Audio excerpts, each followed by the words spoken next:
Dans la prochaine capsule, on va travailler les développements d'un prisme et d'une pyramide. Avec les développements, on va voir comment les nommer, les prismes et les pyramides, comment compter leur nombre de faces, d'arêtes et de sommets. Donc, on va commencer avec le premier solide. Le premier solide, on peut remarquer qu'ici, il y a deux bases. Ces deux bases-là sont parallèles et sont isométriques. Donc, on va pouvoir dire mon pentagone qui est en avant et mon pentagone qui est en arrière sont mes deux bases. Comme j'ai deux bases qui sont des pentagones et que je remarque que mes deux pentagones ont tous les mêmes mesures de côté, je vais pouvoir dire qu'il est régulier. Fait que quand je vais le nommer, je vais pouvoir dire que c'est un prisme régulier à base pentagonale. N'oublie pas que tout ce que j'écris, tu l'écris. Maintenant, comme mon prisme a deux bases et que ces deux bases sont reliées par 5 rectangles, je vais pouvoir dire que ces 5 rectangles-là sont les faces latérales. Mes deux bases, c'est aussi des faces. Donc, j'ai 5 faces latérales plus 2 bases qui me donnent 7 faces. Fait que ma première question est répondue. J'ai trouvé combien j'ai de faces. Maintenant, quand je veux trouver combien on a d'arêtes, là, je vais te le montrer. Je vais faire des petites lignes pour t'aider, pour te montrer comment moi je calcule les arêtes. Ces lignes-là, tu n'as pas besoin de les faire. C'est juste pour t'expliquer comment je le fais.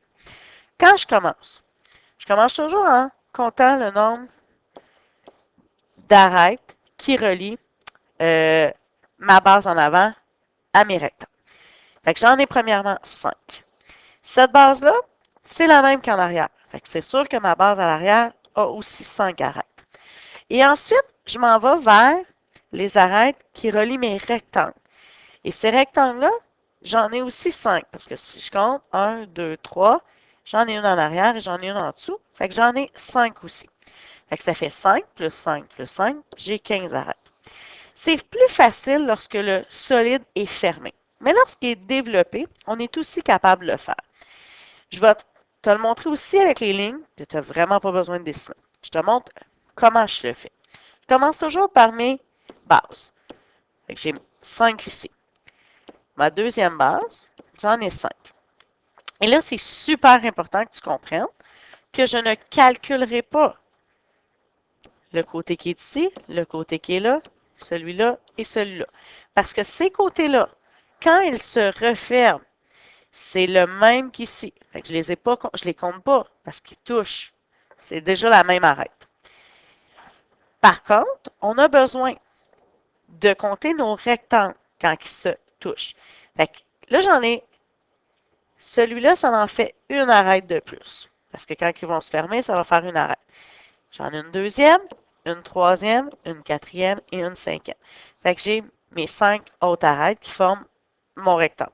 Fait que j'ai 5 plus 5 plus 5, toujours 15. C'est normal, c'est le même solide. Pour les sommets, comment je fonctionne? S'il est fermé, je pars toujours de ma base. Donc, j'en ai 1, 2, 3, 4 et 5. Et j'en ai les 5 en arrière. Fait que 5 plus 5, j'en ai 10. S'il est développé, je pars toujours de mes bases. Donc, 1, 2, 3, 4, 5. 1, 2, 3, 4, 5.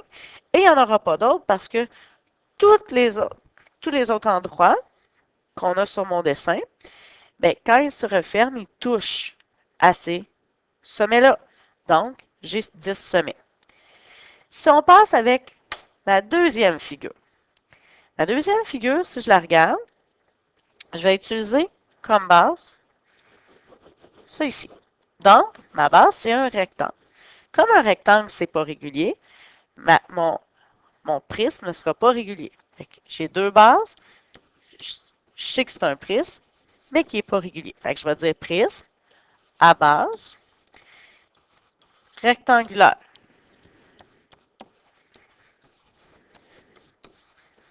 Ensuite, je vais aller compter son nombre de faces. Comme mes deux bases sont reliées par 4 rectangles, j'ai 4 faces latérales, plus mes deux bases, ça va me donner 6 faces en tout. On a 6 faces. Ensuite, les arêtes. On peut le compter de la même manière que j'ai fait pour l'autre. Ça veut dire qu'on a nos 4 arêtes en avant, nos 4 arêtes en arrière. Fait qu'on a 4 ici, 4 là. On est rendu à 8.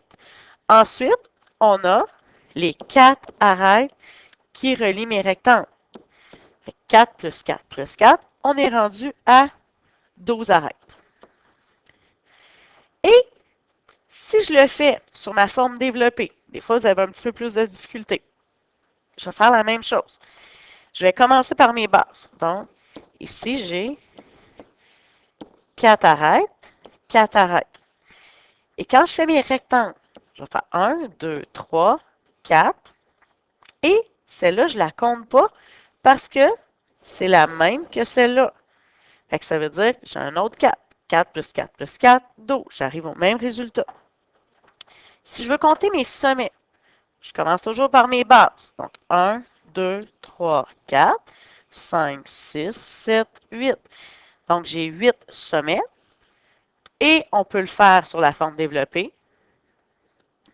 1, 2, 3, 4, 5, 6, 7, 8. Pour ma troisième figure, j'ai deux bases. Les deux bases, c'est les deux faces qui sont parallèles, qui sont reliées par des rectangles. Donc, c'est le triangle qui est en avant et le triangle qui est en arrière. Mes deux triangles, c'est un petit peu difficile de le voir sur cette figure-là si c'est régulier ou pas.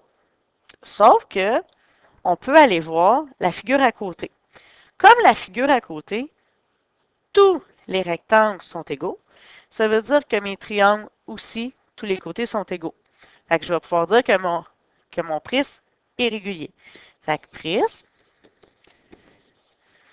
régulier à base triangulaire.